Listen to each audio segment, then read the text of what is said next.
I hadn't been in the city long when she said it. I don't usually invite tenants inside. The way her voice trailed off, like even she wasn't sure why she did this time, is what stuck with me. The apartment was over a hardware store, the kind of old building where the walls crack in the corners and the floors creak even when you're standing still. I was renting month to month, just until I figured things out. Between freelance gigs and 2 days a week fixing espresso machines at a cafe across town, figuring things out was mostly code for not going home. She owned the building, her name was Mara, and lived on the first floor. You wouldn't guess landlady if you saw her. No clipboard, no nonsense tone. More like sharp eyes, even sharper posture. Like someone who used to take up space for a living and never quite forgot how. The first time I really noticed her, not just in passing, she was carrying a gallon of paint up the front steps. I offered to help. She didn't say yes, just handed it to me without slowing down. That was Mara. It was raining the day she invited me in. Not pouring. More like that steady gray drizzle that seems like it'll never end. I'd just come back from work, soaked from the knees down, holding a broken umbrella like some kind of wet apology. She opened the door before I could even fumble with my keys. "You're dripping all over the stairs," she said. Dry voice. No smile. I mumbled something, sorry probably, and turned to head up, but she stopped me. "You'll track water all over the hall. Just come in a second." I hesitated, just long enough for her to tilt her head. "Don't worry, I don't usually invite tenants inside," she said, and stepped aside like it was nothing. Her place was warm, quiet, not cozy exactly but lived in. Books stacked in mismatched piles. A radio humming low jazz in the corner. The smell of something faintly citrus and clean. She handed me a towel. I said thanks. She didn't answer, just walked into the kitchen, barefoot, and clicked the kettle on. That's when I noticed her hands. Paint smudged into the base of her thumb, like she tried to wash it off but gave up. Small things, you know? The kind that stick for no reason. We talked a little. Nothing deep. Where I was from, what she was fixing upstairs. She had this way of listening that made you aware of your own voice. Like she didn't just hear you. She studied the gaps in what you said. At one point, I asked if she'd always lived here. She paused, turned slightly, and said, "Long enough to forget why I stayed." I didn't know what to say to that. She didn't seem sad, just honest, which felt stranger. The kettle whistled. She poured the tea, strong, no sugar, and slid one across the counter toward me. "You should go dry off," she said after a minute. But she didn't move to end the conversation, and I didn't move to leave. There was this stretch of silence, not uncomfortable, not exactly, but weighty, like something had just passed between us, even if I couldn't name it. I looked at her. She was watching the steam rise from her mug like it had something important to tell her. When I finally stood, she didn't follow me to the door, just said, "Leave the towel on the rail upstairs." I didn't expect her to ask again. A few days later, I came back from work smelling like coffee grounds and motor oil. And there she was, waiting near the mailboxes with a bundle of drop cloths under one arm. "I need a hand," she said. "No, please." No explanation. Just that. A glance at the cloths, then up at me. Her voice was even, her mouth a straight line, but her eyes, they lingered. We ended up in the upstairs unit, the one across from mine. Empty, mid-renovation. Half the wall was stripped back to old plaster, and the smell of dust and wood filled the space. She handed me a brush and pointed to the trim. No more words. She worked fast. Sleeves rolled to the elbows, hair pinned back with a pencil. The radio played something scratchy and low from her phone, and we didn't talk for a while. Just the sound of paint hitting wood and the occasional shuffle of our feet as we traded spots. I kept glancing over, more than I meant to. Noticed the way her hands moved, precise, practiced. She painted like someone who didn't need help but didn't mind it either. Like she'd done this before, maybe 100 times. At some point, I said, You do all this yourself? She didn't answer right away. Then, someone has to.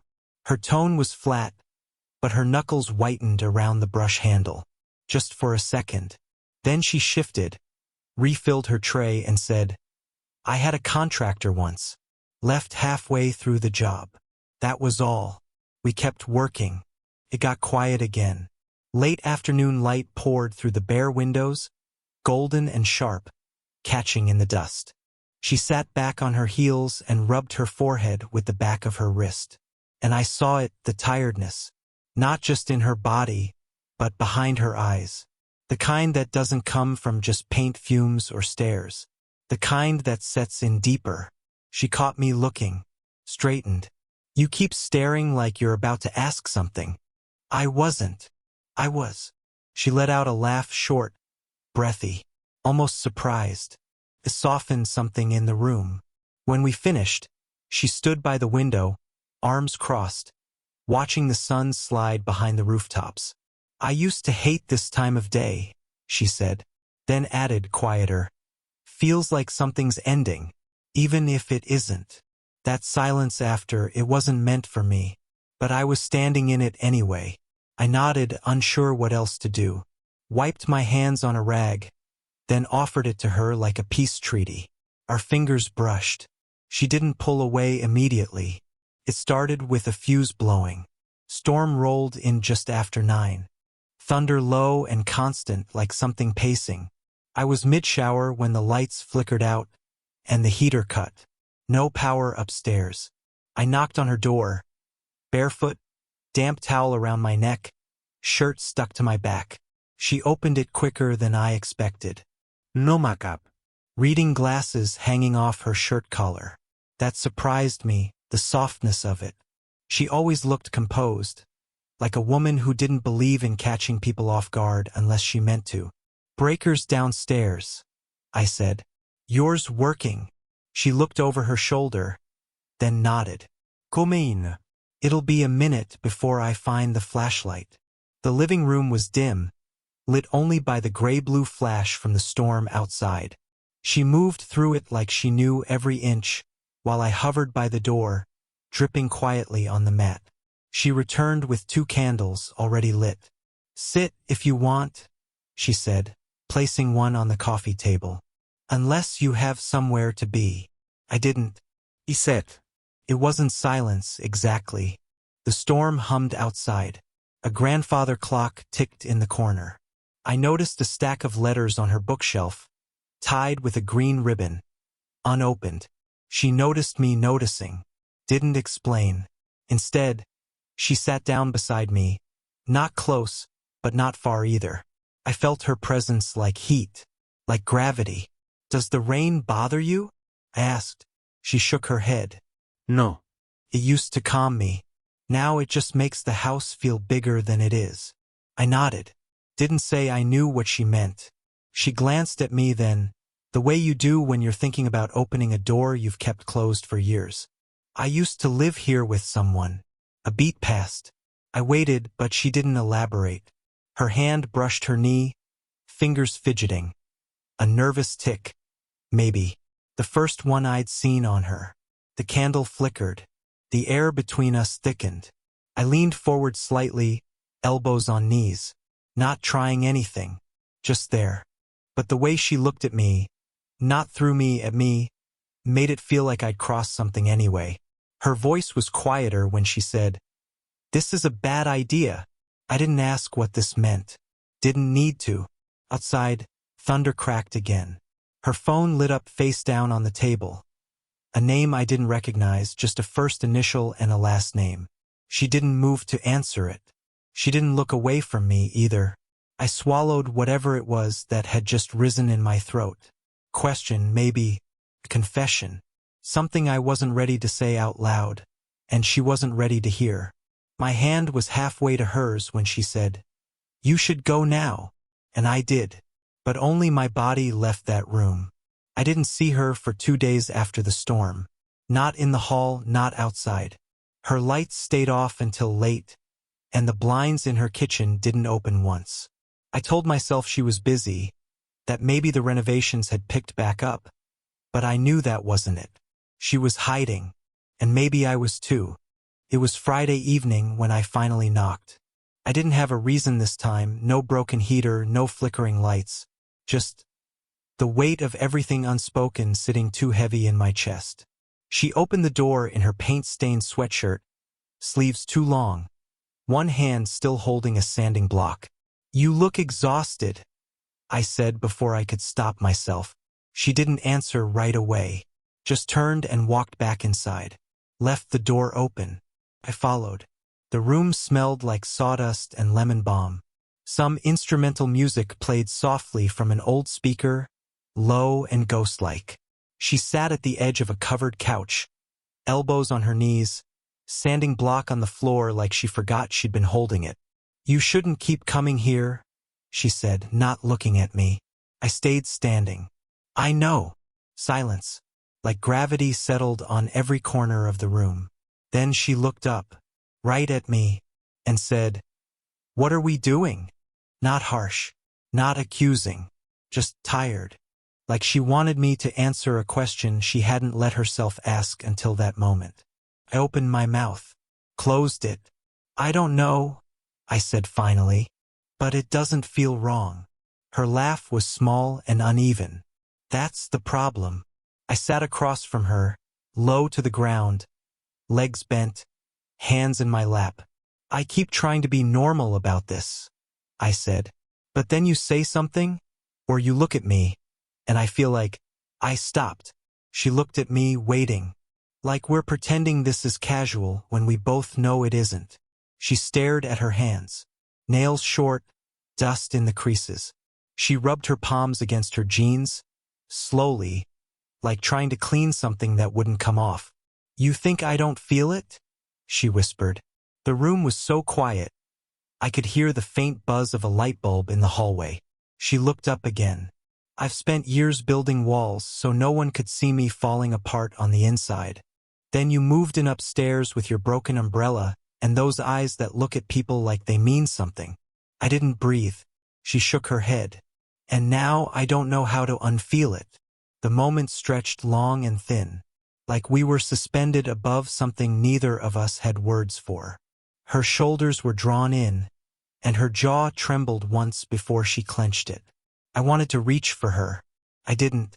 She didn't say anything, just looked at me, like she was already mourning something we never even had. It started with a voice. I was coming down the stairs late, nearly midnight, trash bag in one hand, headphones in the other, when I heard it, soft, muffled through her door. A man's voice. I paused. Not long, just long enough to recognize what I shouldn't have heard. It wasn't a conversation. It was a voicemail. Short, serious. The kind of tone people only use when they've said it too many times already. "You don't have to do this alone, Mara. Call me back, please." Then silence.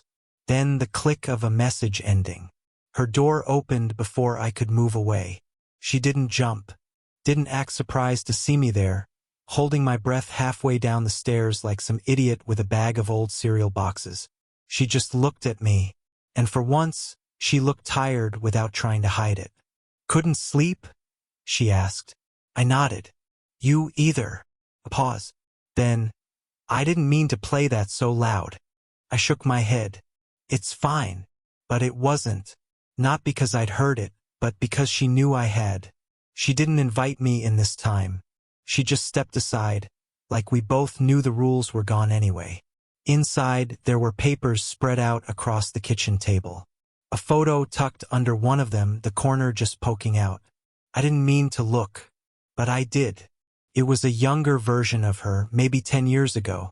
She was laughing, sitting beside a boy in a striped shirt, maybe 13. His arm was slung around her shoulders, loose and easy.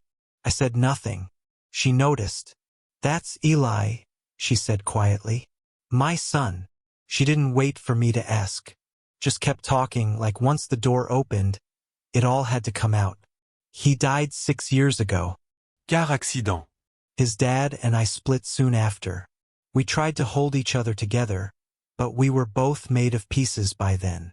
Her voice didn't break. Not once. But she didn't look at me while she spoke. Her fingers stayed pressed to the edge of the table, whitening at the knuckles. "I never wanted to let anyone back in," she said. "And then you moved in upstairs. And suddenly She stopped. I stayed still, not pushing, just breathing with her. She looked up. "You remind me of him. Not the way he looked, but the way he saw me, like I was still here, still whole." That cracked something open inside me. Not pity, just understanding. And something else I didn't dare name yet. She stepped back, one hand on the chair, grounding herself. Then, quietly, almost inaudibly, she said, "I've been afraid that if I let anyone see me now, they'll only see what's missing." I took a step forward. Not close, just enough to let her know I hadn't moved away. The house was still when she knocked. It was past 11. I'd been lying on the couch, reading the same sentence over and over, pretending I wasn't waiting for something, or someone. She didn't wait for me to answer, just opened the door slowly, like she was stepping into familiar ground and unfamiliar territory all at once. "I brought tea," she said, 2 mugs in her hands, steam curling between them. I nodded, stepped aside. She didn't sit on the couch. She sat on the floor, back against the wall near the radiator, legs pulled up, socks mismatched. The same woman who once seemed like she never let anything touch her without permission, now sitting like she belonged to the quiet. I joined her. Neither of us spoke for a while. The radiator clicked once. Rain tapped faintly at the window, softer this time, like the sky was finally tired. She took a sip, then set her mug down. "I don't know what this is," she said. I looked at her, not sharply, just long enough for her to feel it. "Me either," I said. That made her smile. Barely. But I saw it, the kind of smile that happens when the weight lifts a little. Not all the way, just enough to breathe. She leaned her head back against the wall, eyes half closed. "You know the worst part about surviving?" she asked. I shook my head. "Eventually you forget how to let good things near you. You start assuming they'll hurt you, too." I didn't try to fix that sentence. It didn't need fixing. Instead, I shifted just a little, close enough that our knees brushed. She didn't move away. I looked down at her hands resting in her lap. She'd stopped hiding them. The scars in her posture, the way her fingers trembled sometimes when she wasn't holding something. She let it be seen now. And I realized I wasn't waiting for her to fall into my arms. I was just waiting for her to stop flinching when I stayed. She turned to me slowly. "What happens if this becomes something?" she whispered. "And then falls apart?" I held her gaze. "Then we'll know it meant something while it lasted." Her eyes stayed on mine a few seconds too long. And then, without ceremony, without fanfare, she leaned her head against my shoulder. That was it. No kiss. No swell of music. Just the quiet, warm weight of someone finally letting go. I reached over and wrapped my pinky around hers. She let it stay. It's been months now. Funny how quietly things change. Not in fireworks or big decisions, but in soft mornings and shared coffee. In the way silence stopped meaning distance. In how her towel now hangs next to mine. She still keeps her books in messy stacks. Still wears mismatched socks. Still disappears into her thoughts sometimes. Like she's half here and half somewhere years ago. But now she lets me sit beside her in the quiet. That's what love became for us. Not a declaration. Not a promise we couldn't keep. Just staying. I used to think love had to be loud to matter. Big gestures. Running through airports. Grand confessions under streetlights. But she taught me something quieter. And maybe braver. That love is knowing when not to speak. That it's in the mug she leaves out for me in the morning without asking. In the way she doesn't hide her grief when it shows up. And how she trusts me to sit with it. Not fix it. Just be there. One night, a couple weeks after that moment on the floor, we were sitting by the window while it rained. She said, "You don't rescue me, you know?" I nodded. "I don't want to." She smiled. "Good. Then she reached for my hand like it was the most natural thing in the world. And that's when I realized she didn't need saving. She just needed someone who didn't flinch when she wasn't okay. I changed too. Before her, I wasn't sure what I wanted. I moved through the world half-present, like I was waiting for a life I hadn't earned yet. But with her, in all her honesty, her restraint, her sharp edges and soft quiets, I learned how to stay, how to see someone, and how to let myself be seen. It wasn't about the age difference, or the unlikeliness of it all. It was about timing, and tenderness, and truth. We found something rare, not perfect, not simple, but real. And it was enough. I don't know where we'll be a year from now, but I know this. If all we ever have is this season of quiet understanding, this strange, beautiful gravity that pulled us into each other's orbit, then I'll be grateful, because some people never even get that. She never said, "I love you," not in so many words, but every day in small ways she shows me. And maybe that's the kind of love that actually lasts. If you've ever loved someone in silence, or found something real in a place you never expected, tell me. I'd love to hear it.